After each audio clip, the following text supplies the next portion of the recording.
Let's now bring in Nelson Havi, who's here in studio. Some things that have come out is that there was a female companion. Their bodies were taken to the mortuary an hour apart, one at about 11:20 and another at about 12:20. And the injuries that are seen looks like a struggle or strangulation. Well, what are your thoughts on that? Look, there has been this clarion call from the leaders and everybody in Kenya that the election will come and go. Election is not a matter of life and death. I think that's a lie. It's becoming now quite clear that this election is a matter of life and death to certain individuals. It's quite clear that Chris was killed. I don't think he walked into ICT mortuary. He was killed. And it cannot be a coincidence that he was killed at such a critical point in time when the testing of the mechanism to enable the election was supposed to be done. Mm-hmm. And when he appears to hold a lot of information. It's a high time that the Kenyan leadership stopped beguiling Kenyans by saying all the time we need to pray for peace. Peace cannot be sought when there's a lot of blood flowing all over. Mm-hmm. I think we just let the right thing happen. Let's be truthful, let's be just. There is no justification whatsoever to kill an individual just to secure information or to pass a point, because it's quite clear this is what's happening. Speaking of information, being the deputy director of the ICT and one of the managers who played a critical role in the whole KIMS system, the assumption is that in terms of passwords and information, he was among the people who had them. Given the circumstances of his death, is there a likelihood that this particular system could be compromised? Yes, that's a possibility. Because if at all it turns out to be that he was tortured or he was just killed, then the possibilities will be either he had information that he had given out or somebody was extracting information from him. Either way, it compromises any system that he had oversight over. So how do Kenyans trust the whole process with just 7 days to go and things like this happening and the custodian of the whole system being killed? Well, if I'm a Kenyan, and I speak for many Kenyans, we don't trust the system. It's as simple as that. Ronald Reagan once said, if a government official comes to you and says, I've come here to assist you, then you should be very much concerned. I think Kenyans should be very much concerned because this is a government officer. If this can happen to a government officer, and it is not that he was involved in anything controversial, so to speak. He was part of the system. I think there's a lot that needs to be answered here. Yeah, the credibility, the safety, the security, it's all wanting. With just 7 days, does this cast a huge cloud on the IEBC and their ability to conduct credible polls? It does. And remember, many people have spoken about the quest for a just and fair election.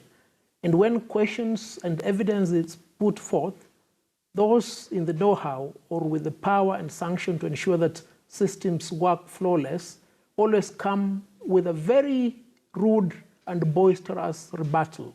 That has been the punctuation mark of these oversight institutions.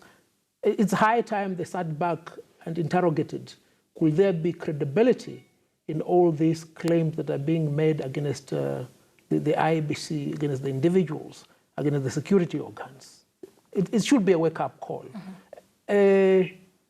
Kenyans want peace, but as my teacher, Professor Lumumba, told us yesterday in church, peace is a child of an intercourse between justice and truth. You cannot expect peace if the intercourse is between a donkey and a cow. The leaders are subjecting us to a lot of unnecessary anxiety. They're subjecting us to a lot of turmoil. The system should be enabled to work in the manner in which the new constitution intended it should work. Definitely it's not working. Something that comes out of the reports we've gotten from the mortuary attendants, from the family, that the body was taken to the city mortuary at about 11 a.m. on Saturday by police officers from Kiambu. It has been big news throughout the weekend, the disappearance of Chris Msando. A statement was sent out by the IEBC on Sunday, and there seems to be a disconnect. Even our reporters were at the Kasarani police station this morning trying to gather as much information as they could. They didn't hear of anything.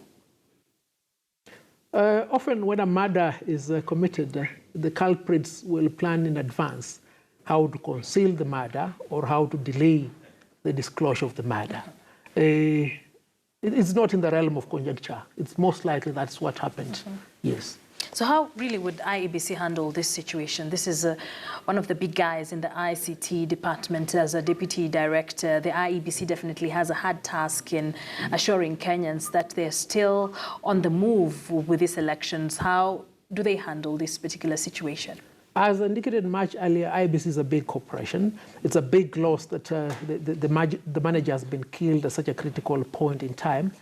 But it's quite unfortunate. But we need to go on. IEBC needs to ensure that whatever mechanisms are in place are effective. Whatever systems may have been compromised by what we are seeing are restored, so that this of itself is not used as a reason to indicate that the system was compromised by the death of Msando. And then to that extent, we will not be able to have a credible poll. So your last words as we let you go off?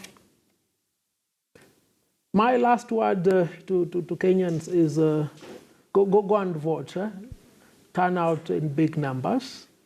Do not be scared of lack of peace. I think peace will be there. But more importantly, IEBC and use whoever was the oversight of the security mechanisms. Let people make a good choice without intimidation, without fear, or without coercion. That will be my clarion call. Nelson, thank you very much for being with us since 1 p.m. Nelson Havi is a lawyer as we try to piece together as much information as we have on the death of the Deputy Director of ICT at the IEBC, Chris Msando, who went missing on Friday at 10 p.m. A man who was expected to play a big role in this particular election just a week from now. I understand